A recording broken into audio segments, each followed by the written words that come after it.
Tonight, we will dive deep into the epidemic of liberal memory loss. An MSNBC host loses his mind in an on-air breakdown of his mental facilities. And we're going to be joined by Danica Patrick, the great racing legend, to discuss many things, among them sports betting. Have the prop bettings gone too far? That'll make sense in just a little bit if you're watching my blinks. All that and more coming up on this episode of Turning Point Tonight. My name is Jobob. Together, we are charting the course of America's cultural comeback. This is Turning Point Tonight. So much to get to, but first I got to remind you, the email is tpt@tpusa.com. Turning Point Tonight, that's what the TPT stands for. We love seeing each and every one of your emails at tpt@tpusa.com. Also, go subscribe to our YouTube channel. It is growing by leaps and bounds, by the way. Thanks to the team for getting on that. But there's exclusive content not seen on this show because we only have a limited amount of time and there's just too much to say each and every day. So you can go to our YouTube channel, Turning Point Tonight on YouTube. Subscribe there. Also our Rumble channel or X, or I'm really bad at X. I would appreciate if you wouldn't follow it on X. That'd be so helpful. I've got all the other social media platforms figured out except for X. I'm not entirely sure what's going on there, but you can see all of the exclusive content across the internet that we can't squeeze into this show on all of our social media platforms for Turning Point Tonight. This evening, I would like to start off by highlighting a true American story. From rags to riches, a man who pulled himself up by his bootstraps, was fending for himself on the streets. The only way he made it out of the slums was through sports. It was oftentimes he would go hungry at night. And that man who, again, suffered poverty at levels unseen by the modern American individual is none other than Gavin Newsom. The governor of California was very, very rich growing up, but he unfortunately suffered poverty just like everyone else. I'm told, I'm not sure, I don't know if this is confirmed or not. One time, the private jet he was on didn't even have Wi-Fi, and he had to suffer through that. And that suffering was painful, and it was difficult. The governor of the poopiest state in the union did a podcast the other day in which he outlined how terrible his life was growing up, how difficult it was. He blocks it out of his memory, as we'll get to a quote in just a little bit. But I want you to watch this clip of Governor King Newsom lamenting on his childhood and how just poverty-stricken he was and how difficult his upbringing ended up being. Watch this. But also, you know, it was also about paying the bills, man. And it was just like hustling. And so I was out there kind of raising myself. Turning on the TV, started, you know, just getting obsessed, you know, sitting there with the, you know, the Wonder Bread and 5 stacks of, man, it's like the White Stack 5 story. Come on. Kraft macaroni and cheese. Man, bro. Are you talking about me? Yo, YG. YG, but man. Every day in the backyard, just bouncing the basketball, throwing the ball against the wall until the ball is just like fraying, man. And your arms fall off. That's it, whole thing. So just, and then, you know, then this student that was student is in the back with his head down, all of a sudden started throwing the baseball a little faster than everyone else. And started, you know, make a few free throws because I was sitting there practicing 500 of them every damn night.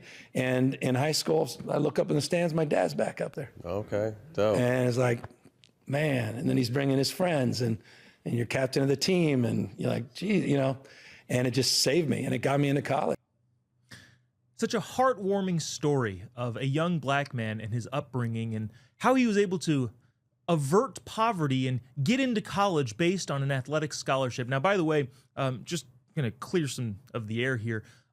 Governor Newsom's grandfather was actually a founding member of Stanford, little-known school up in the Bay Area, not all that prestigious, just, you know, one of the most difficult schools to get into on planet Earth. His dad was also an attorney whose name was William Alfred Newsom III. You know, of course, the projects housing, that's a very common name, especially when you start adding thirds to it. His dad was the one of the big attorneys for the Getty family. J. Paul Getty died with $6 billion to his name, which is about $26 billion in 2024 numbers. But again, Gavin grew up in poverty, barely able to feed himself off of the streets of a predominantly white, very, very wealthy neighborhood. The Los Angeles Times said that Gavin Newsom's ascent was actually bankrolled. His politics was bankrolled by San Francisco's wealthiest families, even though he grew up on the streets fending for himself, only using sports to get out of the slums. The Gettys, the Pritzkers, the Fishers, who donated around $2.2 million to his campaigns since 1998. His dad is also a lifelong friend, again, like I've said, of the Getty Fund, who is about $2 billion in fortune. But again, grew up on the streets. And, you know, when you grow up on the streets, you often have, you still have to go to school. And Governor Newsom's private school education, from kindergarten to first grade and then third grade to fifth grade, nowadays that school costs about $15,000. But again, he barely made it out of the slums of the wealthy areas of Northern California. But on top of that, he was a standout baseball player. He mentioned in that video that sports was the only way that got him out of the difficult and tragic situation that he found himself in. He went to Redwood High School, which is, if you don't know, in a wealthier neighborhood in Northern California. It's actually the average income there, median household income is about $150,000 for that school in that district, which is about double the national average. But again, the streets and poverty and finding Wonder Bread and mac and cheese just to feed himself to survive. Interestingly enough, despite his meager upbringings, he was actually featured in 1991 in a magazine with the article entitled Children of the Rich. There you see poor, strapping young Gavin, again, in the early 90s, who, again, was raised on the streets, but also somehow ended up in this magazine article. But I would be remiss if I wouldn't talk about his baseball career a little bit more. Governor Newsom has prided himself on only being able to get into college because of a baseball scholarship. He says that actually in his own words. He said that to our friend Charlie Kirk. This is not that clip, but here's a clip of Gavin Newsom saying exactly that. The only way that he was able to get into college was through baseball. Watch this. I remember when I started getting good at baseball and basketball. That was where we reconnected. And it's the only reason I got into four-year college baseball. And was a pretty good basketball player, better baseball player, and got recruited to Santa Clara. And you kind of snuck in there. It was a nothing scholarship. Wasn't even about that. It was the ticket to a four-year college. So not only did Gavin jump the line, because he had terrible grades and was not very smart in high school, he did it because he was good at baseball. The only problem with that is well, there's no record of Gavin Newsom ever playing a varsity baseball game at Santa Clara. Apparently, he was scouted by the university and by pro teams, allegedly, but never actually made it to the number one slot in Santa Clara, which, by the way, isn't known to be like this baseball powerhouse. It'd be one thing if it was like, Fullerton or Oklahoma or any of these that that this college baseball program is just incredible. I could at least see that, but interestingly enough, there's no evidence that Gavin ever played at Santa Clara. He supposedly was on the practice squad for the first 2 years, but a guy who only got into college because of his baseball acumen didn't actually play baseball. Now, I'm not accusing him of a varsity blues type scandal because he did have rich parents and they could have bribed the coach to get him in on a baseball exemption. Maybe, but maybe it is the case that somebody as great as Gavin doesn't actually ever play baseball. But that didn't stop him from telling everybody that he was a phenomenal and fantastic baseball player. Then the mayor of San Francisco, Gavin, was invited to throw out the first pitch at a San Francisco Giants game, and this is how they announced the budding baseball player who never played. Watch this. He played first base for the University of Santa Clara and was drafted by the Texas Rangers. Joining members of the San Francisco Junior Giants program, please welcome the 42nd mayor of the city and county of San Francisco, the Honorable Gavin Newsom. Not were they sure where they got that information. Like we said, there's no evidence that he ever actually played at Santa Clara, and yet the announcer very confidently said he played first base at Santa Clara University and was drafted by the Texas Rangers? I wonder where they got that crazy little notion there. Now, just to be clear, the San Francisco Chronicle and Cal Matters did confirm that, no, he was not drafted at any point, but they confirmed that, I think, 5 years after that video took place in 2009. They said, well, no, he was simply scouted by the team. And if that's the threshold, same, Gavin. I unfortunately am going on my 15th year undrafted into the NFL, despite being scouted heavily by all the teams that won't confirm any of my accusations of being scouted by that team. But interestingly enough, he did throw the first pitch, and it's just funny how that video went. Watch, does this look like a guy who got drafted by a Major League Baseball team? Check out this next clip.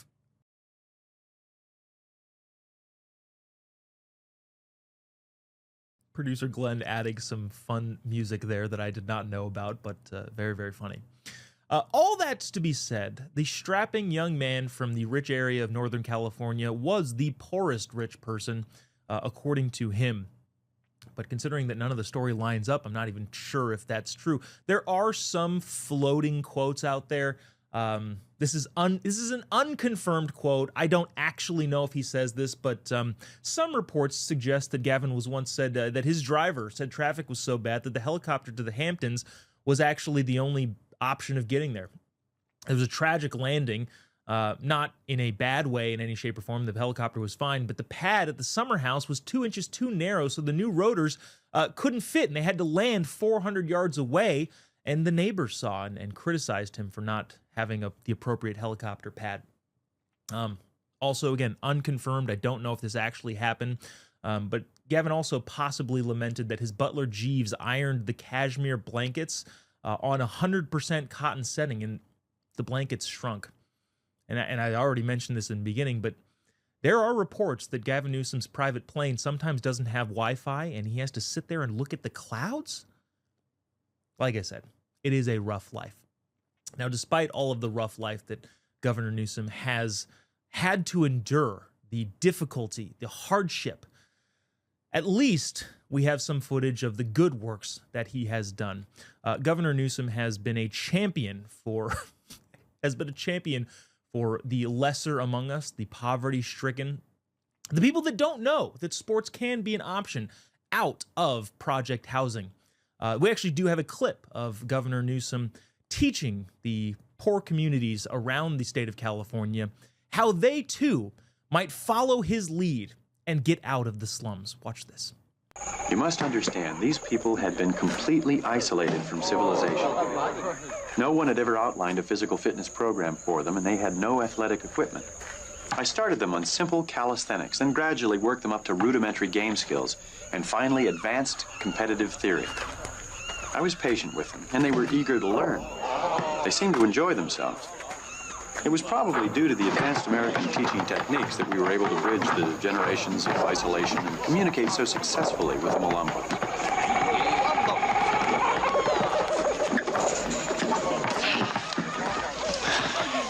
I think they're getting the hang of it. Wow. So encouraging, so bold, so brave of the governor. I can already read your emails. That doesn't look like him. I get it. I just, I'm going off of what the internet says. That I do think is Governor Newsom teaching the poorer among us how to, again, follow his pathway to success and use sports as a way to get out of project housing. I'm honestly not entirely sure what we're doing here. That's kind of like a mix of satire and all things that are definitely true.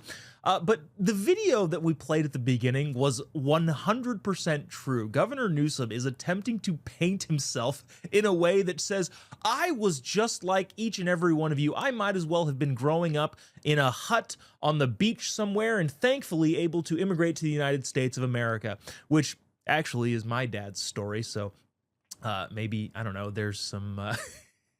There's a little bit of, I understand where Gavin is coming from, again, being the the poorest rich guy in his neighborhood. We got a ton to get to here on Turning Point tonight. Next up, we're going to talk to Danica Patrick about, among other things, sports betting. Has it gone too far? The prop bets, are they too much? If you're watching this and you saw me blink, don't bet the under. I'll say that. We also got some hilarious, also crazy clips of some teachers who are under fire after their comments got them fired surrounding Charlie Kirk's assassination. Which I've continued to say, and I maintain that more people should have gotten fired for the way they handled that. And a ton more to get to, including a crazy headline. An MSNBC person loses his mind on air, and memory loss. It's affecting libs at alarming rates, and we need to solve what is going on in this epidemic of people forgetting anything that happened prior to President Trump coming into office. All that and more coming up on this episode of Turning Point tonight. TPT@TPUSA.com is the email address. You can email us anytime. Also, go subscribe to our YouTube channel where you see unseen, never before seen footage that can't fit into this show. We'll be right back after the break. Don't go away.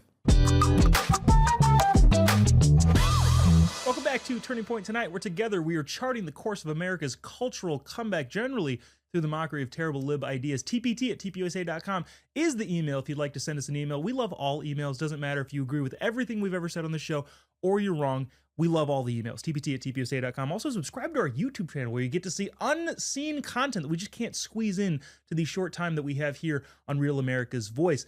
That being said, if you've noticed, I've been blinking several times during this show, and that is so that anyone who bet the over on how many times I blink on this show will hopefully make money, unless, of course, I stop blinking entirely and I can't even do the whole thing, but that'll make sense in just a little bit from a prop betting standpoint.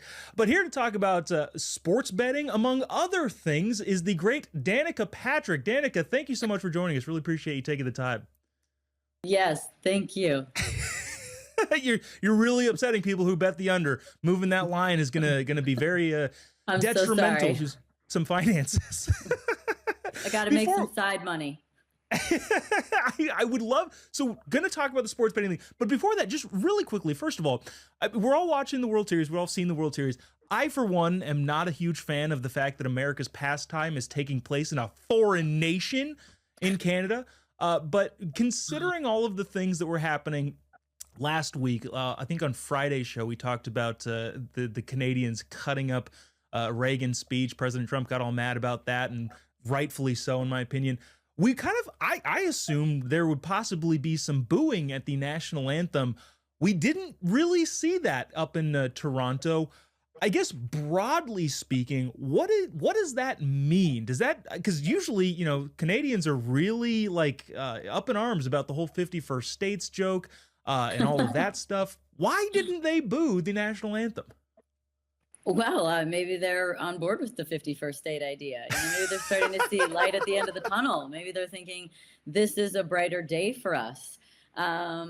Because obviously, without that, we see that there's probably some level of understanding maybe for something bigger that's going on. And I have to tell you that when I travel and go to different places and speak to people from other countries and am around people from other countries, you don't know how many times people whisper in my ear from England and Canada and various different countries. They're like, we love what you're doing. And they whisper it like, oh my God, if anyone were to hear me, I would be banished. So I think there's probably an understanding that, Donald Trump is an incredible businessman and an incredible negotiator. And obviously he's getting away with that 10% hike. It's actually interesting. As you were talking about it, I'm thinking, well, the type of person that would actually care that much feels like they probably can't afford World Series tickets, and the people that can probably have a little bit of business sense about them. So maybe that's maybe they understand the world a little bit better. I don't know. Do you have any thoughts on that theory before we move on? Maybe. I was kind of thinking that, the 10% hike is not such a big deal because Justin Trudeau's new girlfriend is so rich that he doesn't need this extra money to go to fancy places anymore. However, I saw that they were in Paris together, and they were exiting a place called Crazy Horse, which is crazy because that's kind of like a naked burlesque place. So that's a hard launch. Wow, that I didn't know that's where I did know they were in Paris. The only reason because the last couple I've been weeks, there. That's how I know. I've been there. I hope you're not revealing something about yourself, but I'm not full launching a relationship walking out of a place like that. Well, they were spotted off the coast of California, to which I called then for the immediate deportation of Justin Trudeau. Why is he in this country? Is he seeking asylum from the mess that he created? He's marrying in. That shouldn't be allowed. He should have to go through the process like everybody else. Um, so Change the laws. I'm really curious about your take here. Big news. Lots of sports betting is going on, specifically in the NBA. Obviously, as somebody who is very, very intimately acquainted with the sports world, I guess more broadly speaking, and not to get you into any specifics here, how is this like a one-off thing, or was this something that people kind of knew that happened in your world, but the good people obviously stayed out of it, and then the folks that everybody kind of knew were taking part in it were taking part in it? What is this like in the actual sports world at the level that you were at? Well, I mean, betting in sports has been going on forever. Wasn't this like the big Pete Rose drama and things like that? I'm not excellent at my stats and history, but like sports betting has been going on forever and ever before it was able to be done by the masses in a legal fashion. So there's always going to be a nature to betting that is gambling and dangerous. And I mean, I went out there every weekend and gambled my life, you could say. So, these athletes, they were so used to such big dopamine hits. And, I know from my own personal experience, like I don't really gamble. I was told not, at one point that Vegas wasn't built on winners. And that is true. I remember one night sitting down at a blackjack table and winning like a few $1,000s and like feeling like so excited. And I'm thinking, this is a whisper on the wind of what I get paid to, work for an hour at a speaking engagement. So, the numbers that we're talking about from these guys too, having, Terry's income overall being like 160 million and Chauncey's being like 100 million, that is, we're talking about like a couple $1,000,000, few $1,000,000, or a few $100,000 in some situations. This goes beyond obviously being about making money, and this is a thrill. And what's very interesting is how many of the New York mafia families were involved within this, which then makes me curious about leverage and what else was going on and how that all intertwines with it. But gambling's been going on forever, and athletes are always going to be wired for high dopamine moments. Well, so that's actually really interesting. So you're saying that it's probably pretty much just the thrill of gambling. It's not that, they wasted $100 million, because we've also seen, like the Allen Iverson situation where all of the hundreds of millions of dollars he made is just gone now because of bad spending. You're athletes aren't known for having the best relationship with money, and especially, younger athletes when they start, they tend to not be very responsible. But you think it's the thrill of it. It's not necessarily that they were irresponsible with money. It's that they just need whatever it is that gives them that rush. Well, they don't need the money because they have the money. So that eliminates it. The thrill, the dopamine hit, the exhilaration. It's like, anything that's thrilling is going to give you that hit. So shoot, it could come with relationships, girls cheating. I don't know. God knows, like the limits and edges of what could be, partake in their world, or leverage, or there was something else going on behind the scenes that, they have leverage on that they needed to have a front for to lure them in, to help them with the betting and being involved. And, I don't know, that's a lot more behind the scenes stuff, but I can tell you from the outside looking in that, I think that exhilaration rush has probably got to be some of it, or maybe was the impetus for it, and maybe that spiraled. That is so interesting. I'm glad I asked. Okay, so in the betting world, I don't bet, by the way. Like I said, I am not a bet. In the betting world, and I'm curious about, because obviously this has become a big thing with that Supreme Court law that effectively made it illegal everywhere. In your opinion, I mean, where do you see the prop bets, right? Because it's one thing to bet on, the line or who wins and loses, but like, okay, if LeBron James dribbles 3 times before he shoots the ball the first time in the second quarter, then, and it goes off the crazy rails on that. Is that too much, or is it just, hey, you do your thing? Wow. I mean, maybe there does need to be some threshold for that, because some of those are obviously able to be pretty manufactured. What nail polish someone's going to wear, but I think that I think people are always going to find a way, And obviously, if it exists right now, it'll exist behind the scenes. So it might just be better to keep things in the open. That way, they're subject to a more lawful address of how it's handled. Because, for some people on the other side of this is real money.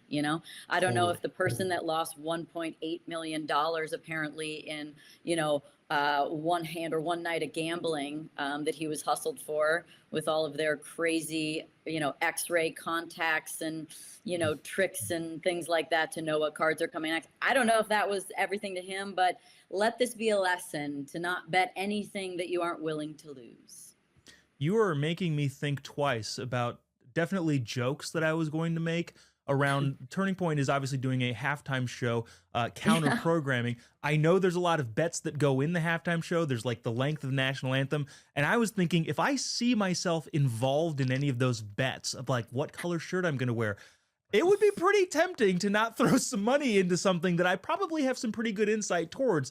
But I think, Danica, you're steering me on the right track of not doing that, but maybe not. Well, I mean, when you engage in people that are high achievers, high performers, doing dangerous things, and then you add gambling into the mix, like this is just par for the course. Like, this is like very in your nature to gamble some more. So, I definitely, there's plenty of drivers along the way that were interested in it, or we'd go to a city that had, gambling and, they love to go gamble. So, yeah, you're kind of, this is in an athlete's wheelhouse to be involved in gambling. I mean, look at how the card games on, athletes, there's plenty of sports where they play a lot of card games on the airplanes going to and from games. I almost called them races, but shoot, they probably did it with races too. So this is a natural transition for so many. Wow, that is so interesting. I'm super excited we got your perspective.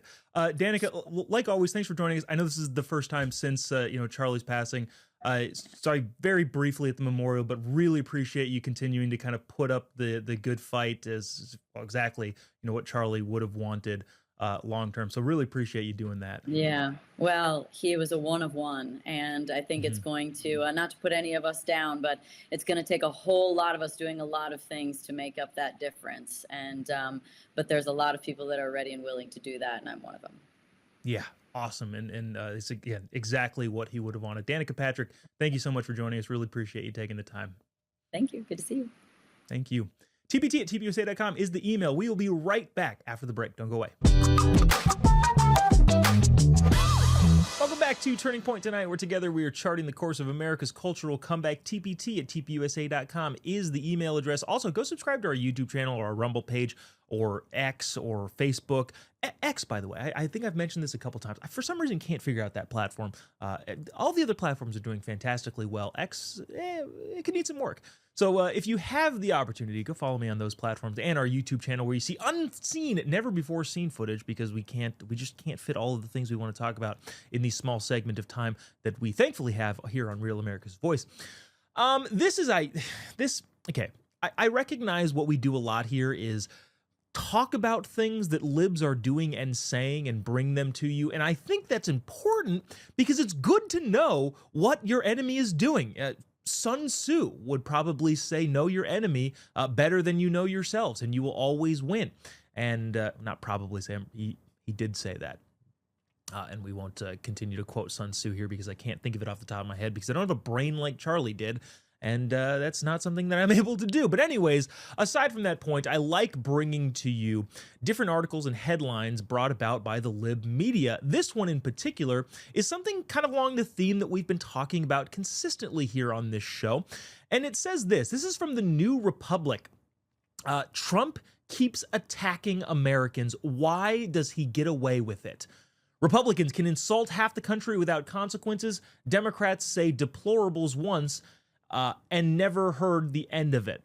Now, it is interesting knowing that this stuff kind of exists, knowing that people will write this seriously and also not know what's wrong. Now, I don't necessarily want to dive a ton into the inaccuracies with this, but I think the broader level, language-oriented argument that we've talked about so many times on this show is that it's different calling somebody a dunderhead or a blue hair or crazy than it is calling them Hitler or a Nazi or a fascist or white supremacist, things that actually mean something and people can take to mean something very, very detrimental and damaging. Was President Trump posting a video of him in a fighter plane dumping, pun intended, excrement on Blue City's, super presidential? I don't know. I'm not one to say. He's the president. He can do whatever he wants. But guess what? That was a meme. We all knew that was a meme. And to say that, well, this is he seriously thinks like this, nah, it's a joke. He's a funny guy. We've talked so many times on this show about President Trump is effectively a stand-up comedian. He goes around and tours the country, and sometimes his jokes land, sometimes they don't land as well, and he'll work on it, and he'll tweak it. He'll make it to the point where those jokes actually do work. But also, let me just advise you with some statistics where the media actually is claiming that they're victims constantly is, well, honestly hilarious. 92% negative coverage in the first 100 days of President Trump's second term from ABC, CBS, NBC, Evening News. The same in the Biden administration's first 100 days in 2021 was actually 59% positive. So 92% negative, 59% positive coverage from those same outlets, ABC, NBC, CBS, again, with 92% negative coverage. During the last presidential campaign from June of 2024 to October of 2024, Trump received, and this is not surprising to anybody, 85% negative coverage from those same outlets, while Kamala Harris received 78% positive press. In the first 100 days, in 2017, 82% of his coverage from the New York Times was negative. The Washington Post's coverage was 83% negative. The point being that the media covers the Trump administration, and this, you know all of this already, unbelievably negative across all different objective metrics, and then claims headlines like this one that we brought up initially. Can we show that again? How does Trump keep attacking Americans? Why does he get away with it? Because when somebody calls somebody dumb and silly, one, it's just accurate, it's factually true, but two, it's not the same thing of how the libs attack what conservatives are doing. If you phrase something in a way that says, well, if they do this, that means they're trying to actively hurt people, yeah, it's going to look worse. And the reason that Trump, quote unquote, gets away with it is because a lot of times he's joking. Find me a president who's able to negotiate with both sides of the political aisle like President Trump was able to do. Remember Barack Obama's, all of his big plans was able to peel off like one or two rhino senators in most cases. He wasn't willing to negotiate with the other side in the way that President Trump is. And, you know, that's good or bad in certain circumstances. Obviously, we're not going to parse all of the different nuances that come with that. But the idea that the libs don't understand what it is that they're doing, we should all know. We should all know that that's what they think. We should all know that they think they're the victims. They think they are under attack because President Trump uses colorful language to describe them. What's not happening is him saying that they are equated to among the most evil people in human history. That's what they're doing to us. So there's that. Speaking of one of the most evil people in human history, which I guess is, I don't know, maybe a little bit ironic, but also I do actually think this is utterly indefensible in so many ways. A teacher in the state of Georgia, a woman named Michelle Mickens, was fired from her job after she posted something demeaning the character of my friend and yours, Charlie Kirk. Now, she is suing the school, hoping to get her jobs back, among many other damages, undisclosed at the time. We don't know how much money she's trying to get back. But she wrote this on her Facebook page, which, okay, I'll get to the why this is ridiculous in a second. She said this about Charlie. He was a horrible person, a fascist, full of hate for anyone who was different. Obviously, things that aren't true. While I'm sad that we live in a country where gun violence is an epidemic, oh yeah, not political assassinations, it's gun violence. That's the problem. The world is a bit safer without him, to which I would ask, how? How did Charlie make the world more dangerous, by the way? What power did he have? Am I missing something? I know he was on the board of the Air Force Academy, but I can almost guarantee you that board doesn't have a ton of say in the everyday lives of everyday Americans. You know who does have power? The people in power. I don't know. Maybe I'm unaware that Charlie Kirk had more legislative power than a guy who wasn't elected, who didn't hold actually any office and was just using words and ideas.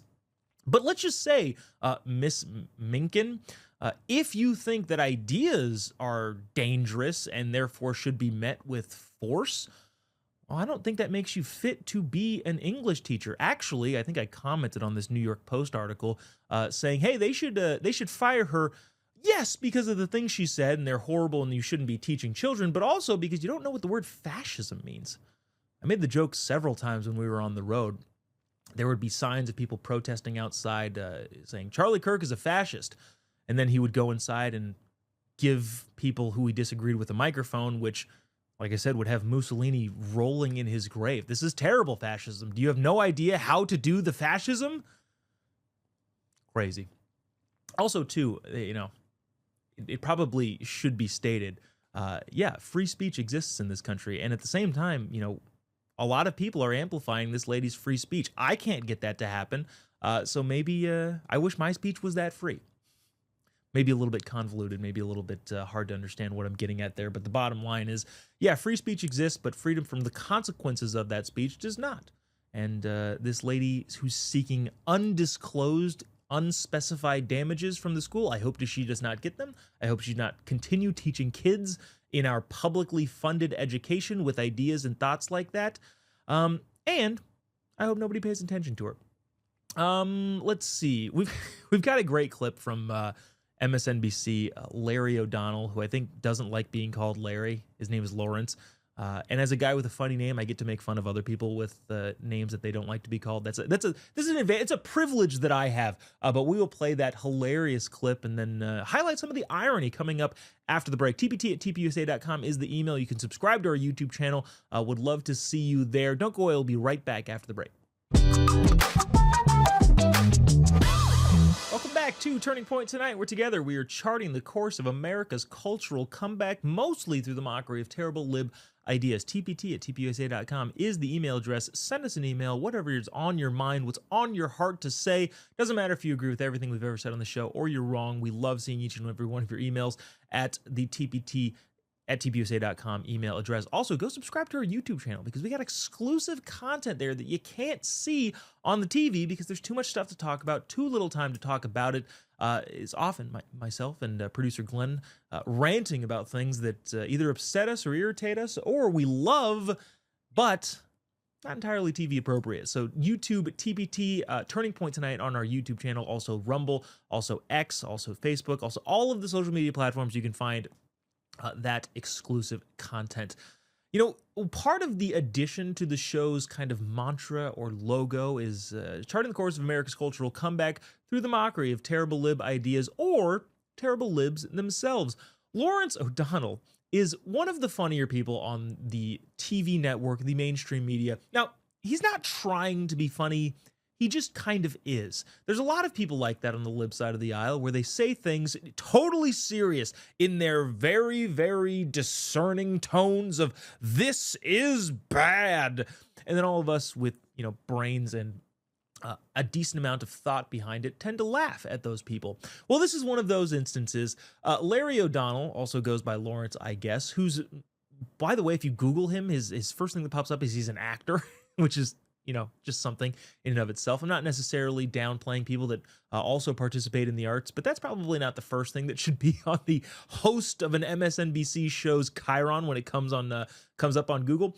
But anyways, he let us into part of the world that he exists in describing how terrible it is that another network dares show another opinion that isn't his own. Watch this meltdown. It is delicious. Check this out. And now CNN eagerly pays a Trump supporter to lie on CNN every day and night for Donald Trump. CNN did this during the first Trump presidential campaign and presidency. CNN regularly paid Trump supporters to lie about Trump on CNN, but the CNN regime then realized that was a mistake. And they stopped doing it. They stopped paying for lies. But then CNN got a new head. The head of CNN for the last 3 years, hired by the Trump-supporting owner and operator of CNN, is an Englishman who thinks paying Scott Jennings to lie about Donald Trump is money very well spent. Scott Jennings, who used to be an aide to Senator Mitch McConnell, was not always a rabid, lying Trump supporter. When he first started appearing on television, he was capable of criticizing some of the more extreme Trump positions, but Scott Jennings figured out where the money is and how he could get his own podcast and decided to become the J.D. Vance of CNN.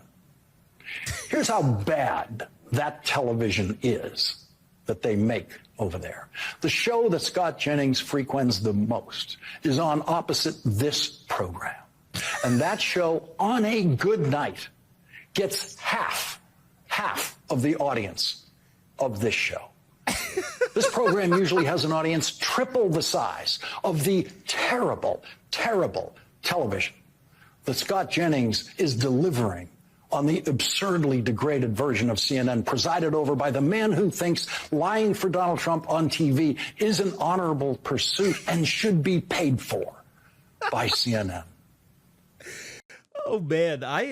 Geez, maybe I should go over to CNN. I'm doing this stuff for free. Not really, but, you know, there actually is more of a cost to speaking the truth than there is actual profit. And I think Scott himself will tell you exactly that. Hey, I've lost family and friends, and I almost guarantee income over the fact that I won't actually lie to the American people about, really anything. But it's fascinating there. So one of my favorite parts about that particular clip is that there's no evidence. He doesn't actually show anything. He just says, Scott Jennings, who, by the way, is a friend of the show. He's been on this show and has talked to us. Very, very nice and genuine guy. He is the worst. And to prove this, I will offer up zero proof or evidence that Scott Jennings is the worst. I won't even say one particular lie that he's ever actually said. I just trust that you folks who watch this channel for some reason on MSNBC will believe me when I tell you that that guy is a liar. The idea that diversity of opinions is not welcome on channels like MSNBC was not great. There was no bigger example of that than when Ronna McDaniel, who to conservatives, I don't entirely know that she's a conservative. Putting that in perspective of how we conservatives think of her. Remember when NBC hired her? This is the fallout from when they hired the most milquetoast, squishy conservative to their NBC network. NBC News reversed its decision to hire former Republican National Committee Chairwoman Ronna McDaniel as a political analyst after network executives faced a chorus of fierce on-air criticisms, including those from Lawrence O'Donnell. There's a bunch of B-roll here, probably showing a bunch of the other people that said, no, we cannot have Ronna on our network, but we don't have time to get to all of it. But the bottom line here is that it is interesting on Fox News, on some of the more conservative platforms, whenever you have a panel, you happen to have people that disagree with each other. On any of the MSNBC panels, any of the, actually other than the CNN panel that Scott Jennings is on, all of them sit there and agree with each other. Yeah, I think Trump is the worst. Do you think Trump is the worst? Yeah, I think Trump is the worst. Do you think Trump is the worst? Yeah, interestingly enough, I also think Trump is the worst. If you don't adhere to the ridiculous ideology, if you don't toe the line, you're all of a sudden the worst thing in the world. I will provide no examples, says Larry O'Donnell, but you just have to trust me, which is why people are leaving those networks in droves. Speaking of people leaving the networks, there is an epidemic of lib memory loss. We are going to get to the bottom of why they can't seem to remember anything that they themselves have said after the break. Don't go away. Welcome back to Turning Point tonight. We're together. We are charting the course of America's cultural comeback. TPT@tpusa.com is the email. Also, I've got an email saying I say that too fast. It is right down below here on the little chyron, but TPT, Turning Point tonight, at tpusa.com. Love seeing each and every one of your emails when you get the opportunity to send them. Give us your thoughts, comments, concerns, even criticisms. We're not libs. We don't censor dissent, even though you are wrong.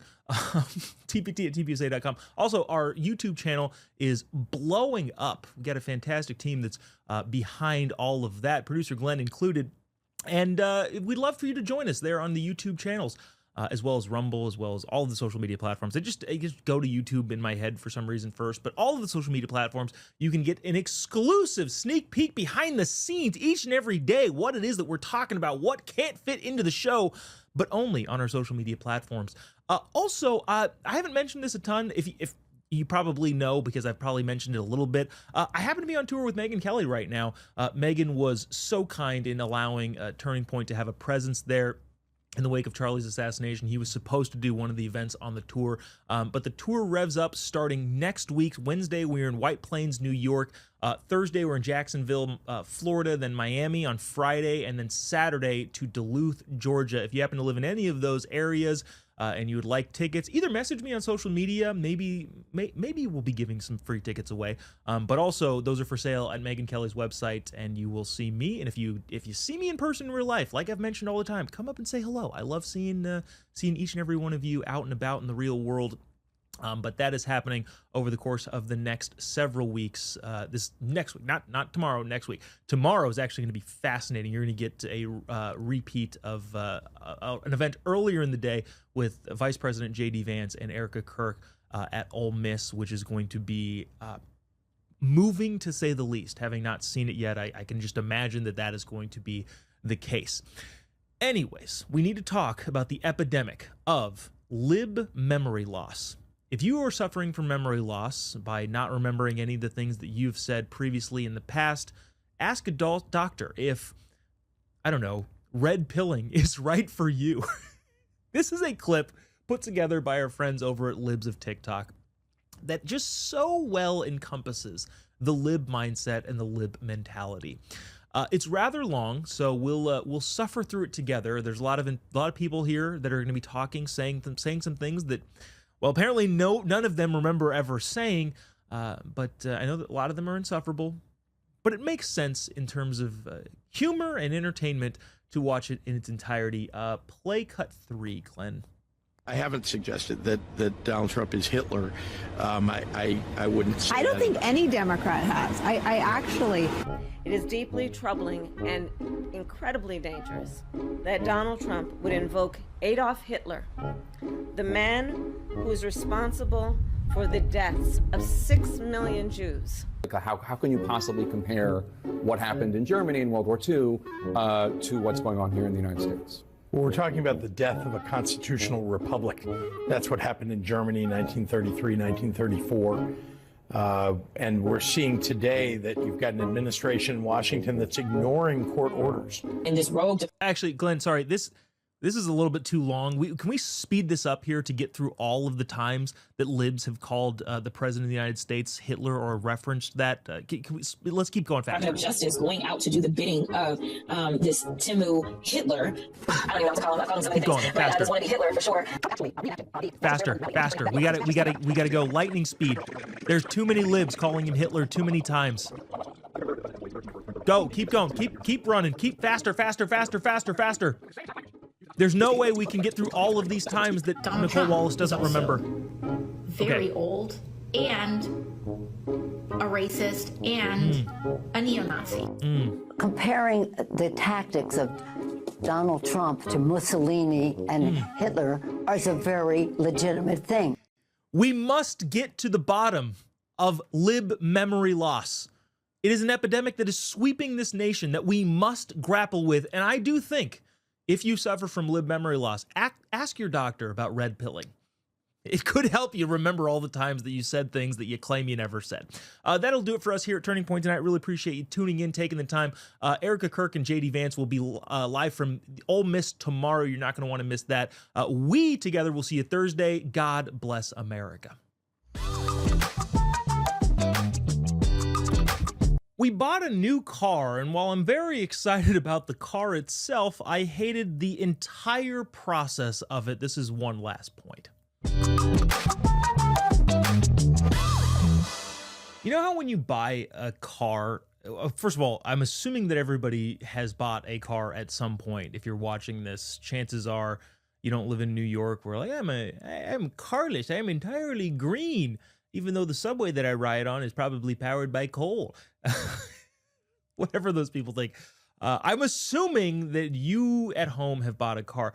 My wife and I bought a new car the other day, and when I say new car, know that I don't actually mean new car. We've never driven new cars. I've never had the newest of anything, except for the most recent iPhone. And there's like work reasons behind that, but I did get the newest iPhone. I do have an iPhone Pro 17, whatever it's called. But that's the first time we've ever gotten anything like brand new. So when I say new car, know that I actually mean used car. But the process of buying a car, as many of you know, is unbelievably nerve-wracking, even if you know what it is that you want, what it is that you're looking for, what it is that you want to buy the car for. We've been in the market for a new car for a while, not for any other reason because we can't fit the family inside of the smaller cars. My wife had a Hyundai Tucson, great car. Not saying anything bad about that car.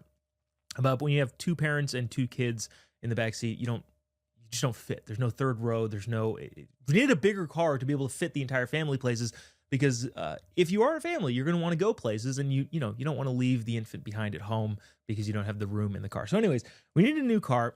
We've been looking for, a while, and finally my wife found one and we were like, hey, this looks like an interesting one. Several years old. We make the joke of I currently driving a 10-year-old car, and we upgraded. We are in the new upgraded class where we've gone from driving 10-year-old cars to driving 5-year-old cars. So that's what new is in my family. But found one, went to a dealership. She decided, hey, I like it. It drives great. It is in the price range that we want. It has all of the things that we need in it, space-wise, bigness-wise, because remember, we want to protect ourselves against all of the illegal drivers who are driving trucks in the state of California, and one of the ways to do that is get a big car. Anyways, checked all the boxes. Really, really liked the car.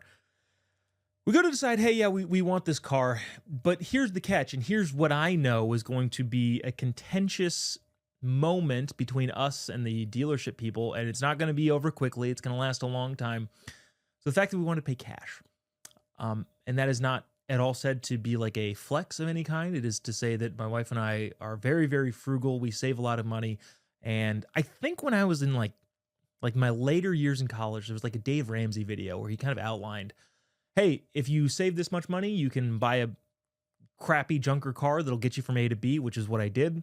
And then because you don't have a car payment, you can save this amount of money and you can buy an even better junky car. And then ultimately you build it on top of each other and you've saved money rather than paying car payments to buy a car. Anyways, so we've saved a lot. We're just savers by nature, and I'm thankful for that. My wife is not a run the credit card bill up, but we're paying in cash. And if you know anything about dealerships and dealers, they do not like paying in cash. They, in a lot of ways, sell the car almost at cost, really, to them. And they make their money by selling you loans, not necessarily high interest loans, even though that's what you're going to get if you're buying a car with bad credit or anything like that. But the process after you tell them you would like to buy it in cash is very difficult. Because in some states, I think in California, you have to sell the car at the sticker price, regardless of how the person is buying. You can't discriminate, say like, I'm not selling you this car because you're paying in cash. But then the hoops to jump through started happening. We say, hey, we're going to buy in cash. Guy leaves, brings back a credit application. I said, what do we need the credit application for? It's like, oh, we always have to, run these certain types of checks. I'm like, no, you don't, dude. We've settled on a number. I have that number in cash, and I'm going to give it to you for this car.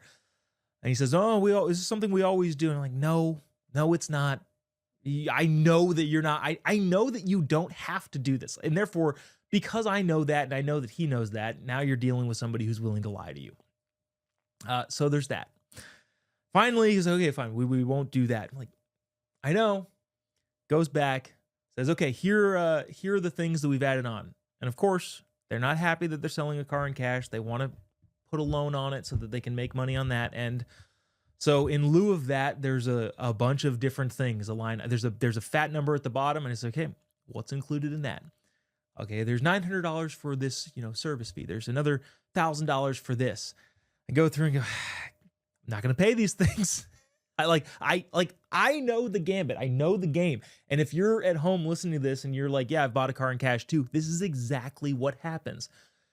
And ultimately, without going through the whole rigmarole of what ended up happening, ultimately, we got the car at a fair price. I was happy with it. They said they were happy with it. I can't imagine they were actually happy with it. But at the end of the day, I was talking to my wife on the way home. Just like, what is it where there's a culture in a society that allows for the amount of salesmanship at best, lying at worst, that allows for that to happen? That's just kind of like a normal part of society. Like at the beginning of this, if you're listening to this or watching this, chances are you have bought a car, and the second I said we bought a new car and I hated every second of it, you go, oh, I know exactly why. And that's for some reason just accepted in modern American culture, that like, hey, you're going to go to a car dealership, you're going to get a used car, whatever it is that you're going to get. And, well, here are all the hoops that you're going to have to jump through if you want to get that car, even if you just have a check and cash that you're willing to pay for that car. And so that is my just broad thoughts of not only purchasing, what a car is the second biggest purchase you're going to make outside of your house. But the fact that even at that level of, hey, this is a big purchase, you've got people that are willing to lie to you and do it in a way that for some reason culture just accepts. Glenn has unmuted himself. I believe he would like to weigh in here on the journey, the adventures of the Tailefi family purchasing a motor vehicle. Your thoughts, Glenn? Jobob, I remember I did speak with you last night when we were talking about yesterday's episode. Yes. And you had mentioned you just got back from purchasing a car. And I think my first comment to you was, I'm sorry. Exactly. No, it really is. because I know. And I didn't know this detail of the experience, because then we got down to business. But, hearing this, I can relate. I bought my car. It's currently a 2009 Kia Sportage that I bought new back in 2009. Wow. And that was my first new car. And I remember having the same dilemma because I had a bank loan, meaning I did have cash in hand. It wasn't mine. I was going to pay back the bank, but the price did change. And I'm not sure that law that you mentioned was in place back then. Or if it was, I wasn't aware of it, and they weren't going to be offering that information. But the price of the car changes based on how you pay, or it did back then, which was very frustrating that you couldn't just see the price, pay the price, and get the thing. But yeah, that's just the scam of it all. It's very. I mean, I say scam. It's not really like an illegal scam, although it seems ethically nebulous. But it's able to be perpetrated in a society and culture that doesn't value the cost of something and only looks at something as payment to payment to payment to payment. Because right, like when we go and we're like, hey, we want to buy the car, the first thing he says, okay, so what do you want your payment to be? And I'm thinking like, here it comes, here we go. I'm gonna have to tell him we're paying cash, and because that's the way that way too big of a majority of people pay for cars is like, well, you want to get the payment. And I'm not saying that like that's not necessarily entirely a bad thing. It's just the difference between, cash and a loan is met with, all right, now I'm mad at you for whatever. Well, the reason is because they're making less money on it. And so I don't know. When you go and apply for a loan, you get a loan, and one of the questions you probably should ask when you get a loan is, do the terms of this loan allow me to pay it off early? that would be ideal. Like, is there a penalty? Because some people do penalize you for paying off early. They are anticipating a certain amount of income based on how much interest they charge you month to month, year to year. And as that goes on, they plan their business around that. So if you start paying it off early, yeah, you're paying it back, but now their plans get thrown all whack. And if enough people do that, they make less money over time. Well, of course. So, and that's the thing is it sounds like you might even agree with this. I don't necessarily think that that's like a bad business practice. It's really like a cultural thing. Like culturally, we've decided that we're just all okay with paying several $100s a month or more for a car because we don't factor in the true cost of it. I know someone who, I kid you not, has somewhere between a 12 and 14% APR or interest rate, whatever, on their car. And it's the term on it is like way, they're going to be paying that car off at the price that they bought it way after it's worth what they paid for it. And like, that's rough. Well, then, but that's like a culture. That's rough. That's a rough percentage. When it's tough to blame the bank necessarily, because if the person is willing to take the loan, like I'm much more easily swayed by like college loans. Like, okay, you're telling a 17, maybe 18-year-old kid, you know, here's a loan for $100,000. Like, you don't have any concept of that. But generally, you know, when you're buying cars, especially new ones, you're probably 25, 30, maybe a little bit older. So you know a little bit better than that. So it's hard to blame the bank for somebody that somebody should know. But also, like, what does that say about the culture and the society that only looks at things through month-to-month instant gratification, paying off the car? Like, so you still drive your car, which is now what? I still drive my car. It's now, I hate to say this, it's like 16 years old, and I sit in it and I look at this and it still feels like my new car, but you know, I've had to replace parts and the air conditioning went out for a couple years and now it works again. But like, you know, through all that, I sit in it and I still feel like a sense of pride that I had it new at one point. I got it with 6 miles on it. So it was I was the only owner ever. But it's also a matter of like, yeah, this thing's not going to last forever, but I am so glad that it lasted longer than I was making payments on it. Like that is victory number one. Well, but also, and victory number two is I'm still driving it now, like I was gonna say, so much later.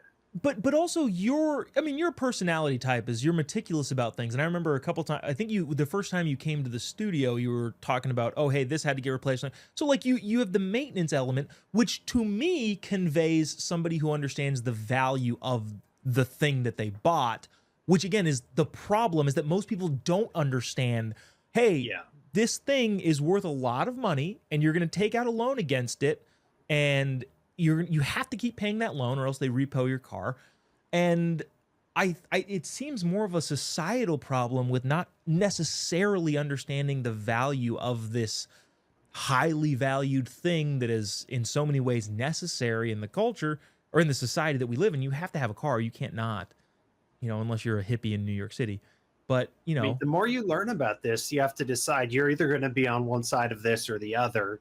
You're going to be the person renting, leasing, you know, taking out loans, making long-term financial obligations that you have to fulfill, you know, periodically, or you're going to be the person investing in those and providing the money for people who will pay you back more than the amount that you loan them. Yeah. So you got to be on one side of that equation or the other. Are you investing, or are you kind of taking, I don't want to say the easy way, and it's not to like, you know, dunk on anyone who has a loan. I have loans. I probably have more loans than you do, Jobob.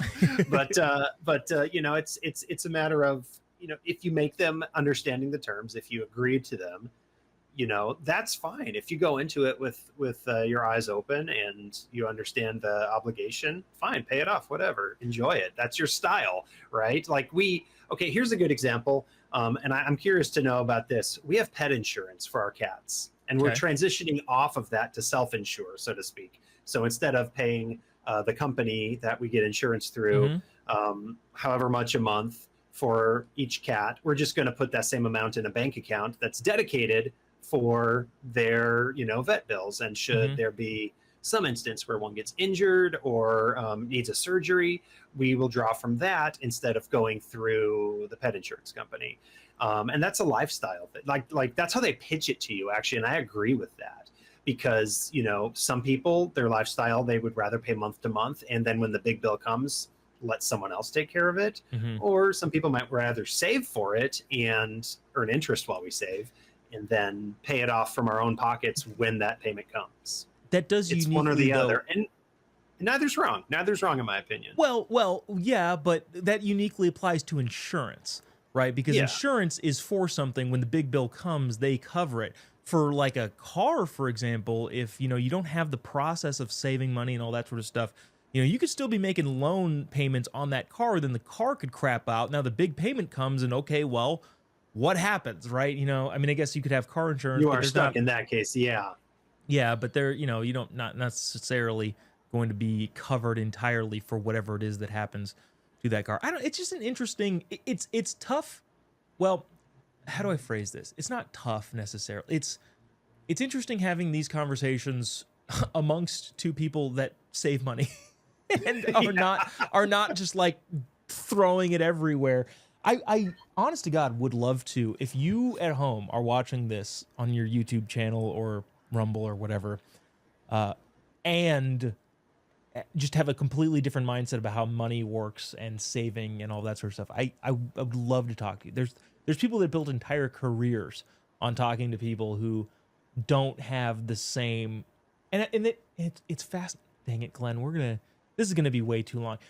One of these times we'll talk about the mentality behind what causes that. Like, is it because my wife and I have never been like, and we were like, we've heard stories from our parents of like when we'd get $1 like a week for allowance or whatever.